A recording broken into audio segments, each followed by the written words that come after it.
What if everything you've ever heard about auras is only partially true? Usually the conversation turns to crystals, energy healing, aura photography, angel cards. But after more than 20 years studying consciousness, spirituality, neuroscience, and human transformation, I've come to believe something much simpler.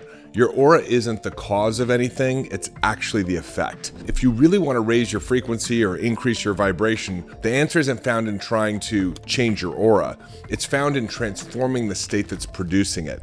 So today I want to ground the conversation around energy and frequency and vibration into something practical, because when you understand what you're actually broadcasting into the world, you can begin to consciously optimize the signal. So let's get into it. All right, guys, finally, the aura episode. Let's start with the most important question. What is an aura? So years ago, before I ever got into personal growth, before I was studying neuroscience or spirituality or human development, a woman approached me and she said, I just have to tell you, you have one of the most extraordinary auras that I've ever seen. It is so beautiful. It is so powerful. Now, I'll be honest, 30-something David loved hearing that. My little new age ego inflated immediately. I thought, wow, that's amazing. But after the novelty wore off, I remember thinking something a little bit more practical, like, okay, what exactly is an aura? And what am I supposed to do with this information?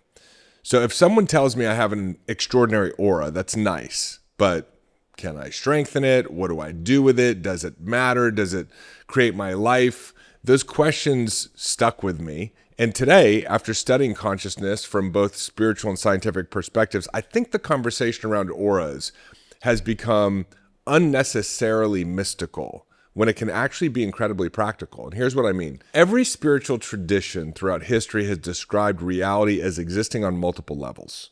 So the yogic traditions speak of the koshas, or the layers or sheaths of human existence extending beyond your physical body. Anthroposophy, the work of Rudolf Steiner, describes the etheric body and the astral body, in addition to your physical body. Mystical Christianity speaks of the glorified body. Chinese medicine speaks of qi. Other traditions speak of prana or life force or subtle energies. Different languages, different cultures, but a remarkably similar intuition. Now, human beings appear to be more than simply flesh and bone. Now, whether you interpret these descriptions literally or symbolically or phenomenologically is entirely up to you. But my purpose today isn't to convince you of any particular metaphysical worldview. It's to point towards something that almost all of us have experienced. You ever walked into a room and immediately felt tension before anyone spoke? Or have you ever met someone who instantly made you feel safe? Have you ever walked into an old cathedral or a sacred grove or a place where something profound had happened and felt that the environment itself carried a certain quality? So most people have. We've all had moments where we've sensed something before we consciously understood it. And the reality is that our five senses detect only a tiny fraction of what exists. So human beings cannot see infrared light. We can't see ultraviolet light. We can't hear most frequencies that exist around us.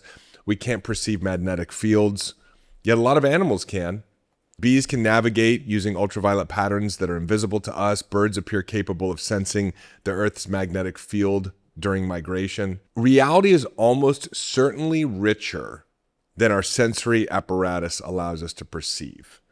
And science continues to reveal that what appears to be solid at its deepest level is organized energy and information, right? Matter and energy are not separate things. They are different expressions of the same underlying reality. So when mystics speak of subtle dimensions or subtle bodies, I don't immediately dismiss the possibility that they're describing aspects of reality that exist beyond ordinary sensory perception. In fact, one way to think about the aura is simply this. It is the bridge between your embodied individuality and the larger field in which you and all of us exist. It's this gradual transition from what is unmistakably you, the you that we see and the you that we sense, to what is increasingly inseparable from everything and everyone else. You can think of it as the extension of your nervous system into the field, the extension of consciousness beyond the physical boundaries of the body, or the first layer of your participation in a reality that is far larger than your physical form. And again, different traditions describe that bridge in different ways. Some describe it in colors, some in frequencies, some in subtle bodies, some describe it as fields of information. I don't think the terminology is the important part. The important part is recognizing that human beings have always intuited that who we are extends beyond what can be measured with our five senses. But here's what I think the conversation becomes more useful. Because once we acknowledge the possibility of an aura, the next question becomes, why do some people seem to have a more powerful presence than others? Like, why do some people feel expansive or peaceful or magnetic and coherent, while others feel contracted, chaotic, fearful, and heavy, right? In other words, what determines the quality of the aura itself? And that's where I think the conversation shifts from mysticism into transformation. So now we have another question. If there is an extension of ourselves into the field, why do people describe some auras as bright and coherent while others feel dense and contracted? And what determines the quality of that field? So here's where my perspective differs from much of modern spirituality. I don't think your aura is the cause of anything. I just think it's an effect. I think your aura is the natural expression of the organization of your nervous system. You can think about it this way. Every experience that you've ever had has left an imprint. Every belief you've adopted, every fear that you've rehearsed, every trauma that your body never fully processed, every experience of gratitude, every identity that you've embodied, your nervous system has been shaped by all of it. And over time, those experiences organize into a baseline state of being. Not the emotion that you feel on your best day, not the emotion you feel on your worst day, the emotional atmosphere that your nervous system consistently returns to. And that baseline is what most people are actually referring to when they talk about vibration or frequency. And the framework that helped me understand this better than anything else came from David Hawkins in Power versus Force. You may or may not be familiar, but Dr. Hawkins proposed that every emotional state carries with it a different level of consciousness or a calibration. Now, whether you agree with his exact numerical scale is almost besides the point, but the brilliance of his work is that he translated this mystical idea of frequency into something every human being can understand, which is emotion. He determined that every frequency represents an emotion, and he starts out at a scale that goes into the fear type of emotions around 200, all the way up to unconditional love, or what he would call Christ consciousness, at 800. So instead of asking what frequency are you vibrating at, he essentially asked what emotional atmosphere has your nervous system normalized?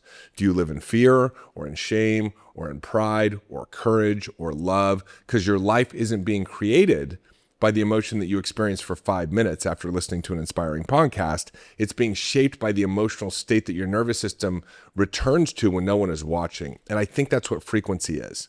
I think that's what vibration is. I think that's what people are sensing when they describe the quality of someone's aura. And whether you call that an aura or coherence or nervous system regulation or embodied consciousness matters less than recognizing that it exists. So you are constantly broadcasting, not just through the words that you speak, but through the emotions that you feel, through the state that you hold. And that's why I believe trying to manipulate your aura, which is a lot of the conversation around auras, is missing the point. It's like trying to improve the reflection in the mirror instead of changing the person who's standing in front of it. The aura never needs to be fixed. The nervous system does. So as your nervous system becomes more coherent and more regulated and more integrated, the quality of your energetic presence changes naturally, right? The aura becomes brighter, because the system generating it has become less burdened by fear or shame or survival. The signal becomes clearer because the interference has been removed. So why does any of that matter? Well, because your nervous system isn't simply creating an internal experience, it's participating in the creation of your external reality. So every moment of every day, your nervous system is generating a baseline state, and that state shapes the thoughts that naturally arise.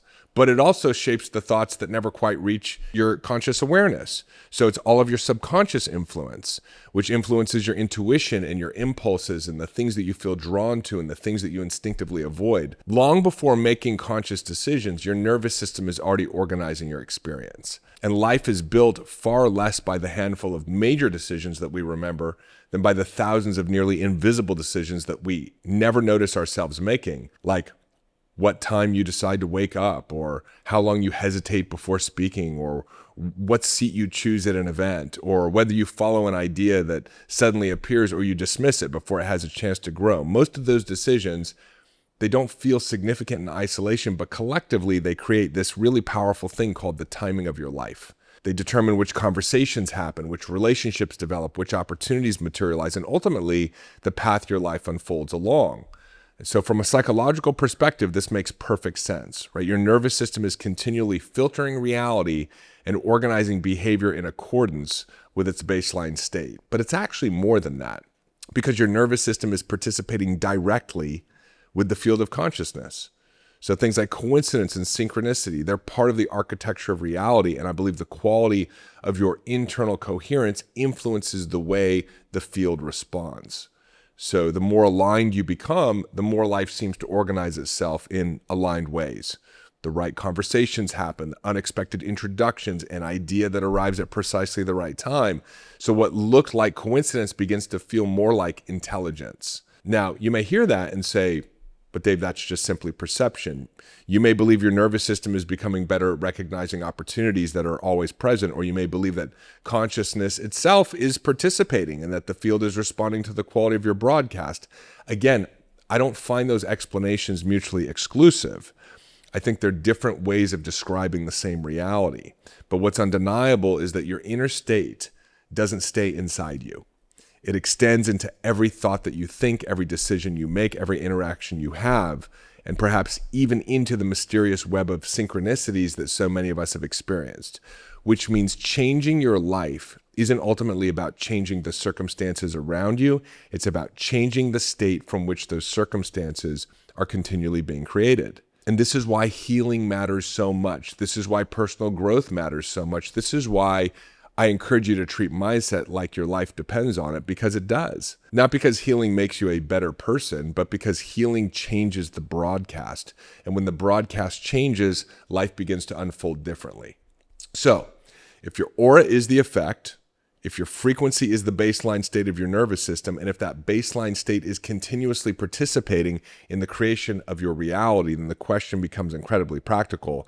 How do I raise my frequency? How do I increase my vibration or elevate my aura? And I think this is where a lot of people unintentionally get distracted, because they spend their lives trying to generate elevated states.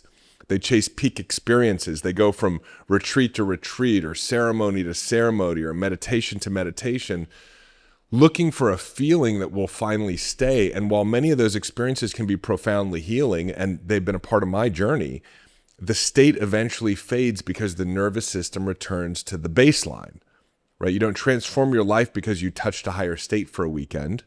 You transform your life when your baseline changes. And that's what healing really is. Healing is not becoming someone else. Healing is removing what has been preventing your natural state from expressing itself. Think about a child, and I have a 3.5-year-old now. I get to see this as a reminder on a daily basis.